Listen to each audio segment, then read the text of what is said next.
Next speaker, please. Hello, Madam Chair and Commission.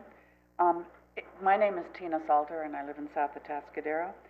Anything that engenders as much misunderstanding as this ordinance has so far obviously needs work to promote clarity. Why can't the winery ordinance be tweaked to make it work better? Because in fairness, wineries have weddings, and why not ag land? I don't see any reason for changing, for having different rules for wineries that grow grapes or vineyards that grow grapes than ag land that grows anything else. I think it's really time to send this is a policy-making decision, to send it back to the drawing board of the Board of Supervisors. Thank you. Thank you. Next speaker.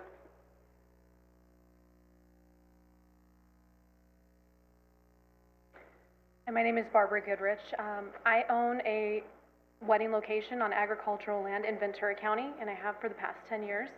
I have a conditional use permit through the County of Ventura. Before opening our property to weddings, we have a family-owned wholesale nursery. And as more and more nurseries and big box stores opened in the area, it became more and more difficult for us to stay afloat.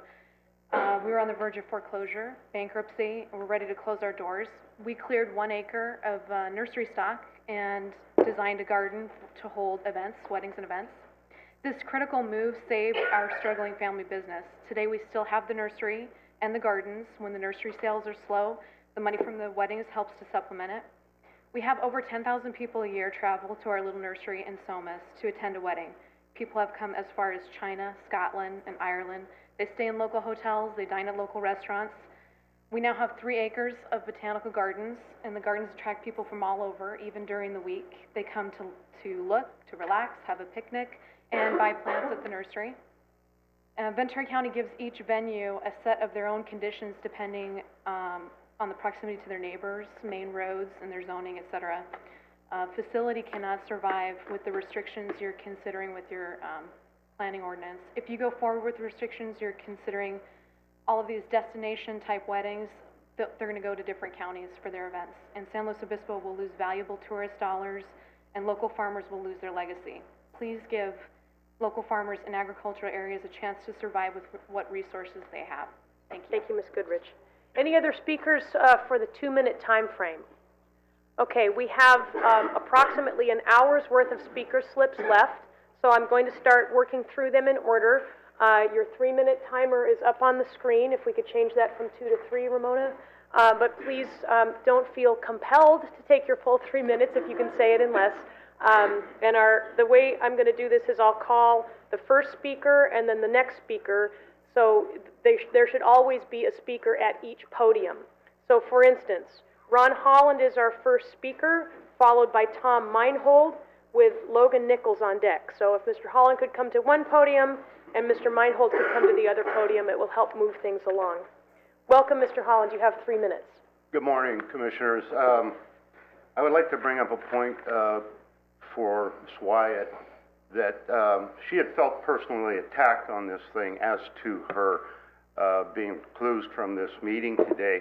I want to tell you that there are a lot of people here in this room that feel personally attacked because they are in the at the point of maybe losing their ranch, losing their business. The personal attack, I don't think, has anything to do with anything in the sense of your being reclused or not. You own a business that's in direct conflict with this ordinance or with other people that are be affected by this ordinance. And I understand you've had counsel, but there's plenty of counsel out there that sees it otherwise. I have a ranch out on Highway 227, and our normal wedding is 150 people. We've kept track of the people that come and go, and 75% are from out of the area, out of the country, out of the state. Those people generally, when they come for a wedding, come for a 3-day weekend. So they stay in hotels and so forth. The list goes on and on. But I would also like to say simply that we need no ordinance. The people are regulated into oblivion. We don't need this anymore. We're in a tough time. And this is a poor, if nothing else, a poor timing for this ordinance. Thank you.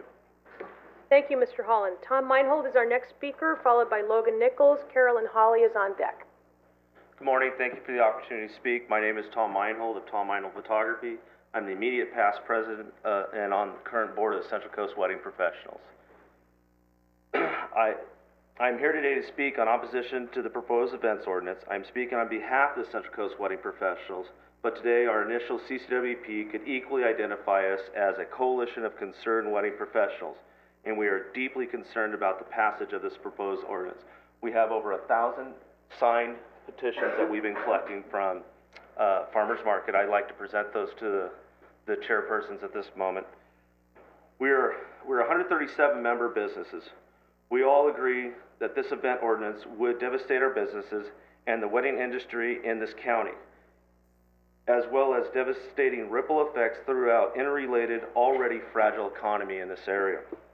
We are a representative sample of the types of businesses that would be affected by this ordinance, but we are only a sample of a larger industry. We are the professionals who cater memorable celebrations. We are the photographers and the videographers that create lasting images. We are the caterers, we are the florists who decorate, the rental companies who provide tables, chairs, linens.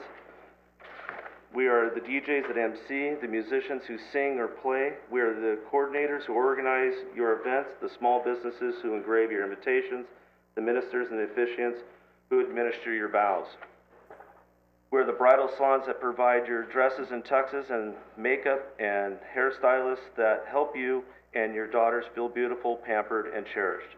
We're the large hotels who set aside blocks of rooms for your guests, and the small B&Bs that welcome your guests in their home. We are large corporate wineries, small family-owned vineyards, orchards, ranchers, and farmers. We live and work in the cities and towns in the county, patronize restaurants, retail, and commercial businesses throughout the area, and we vote in every supervisorial district. We have no political agenda. Our diverse membership includes far left to far right and pretty much everything in between.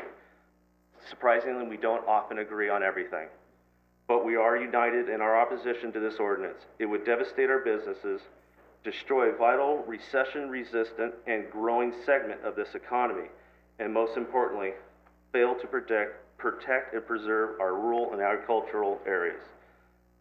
Our 137 members, businesses from large to small, corporate to sole proprietorship, represented here today and who also could not be here today, we all urge the Planning Commission to reject this proposed ordinance. And this is a brochure of all our members that I'd like to give to the Commission so they can put a face to the business. Thank you, Mr. Meinhold.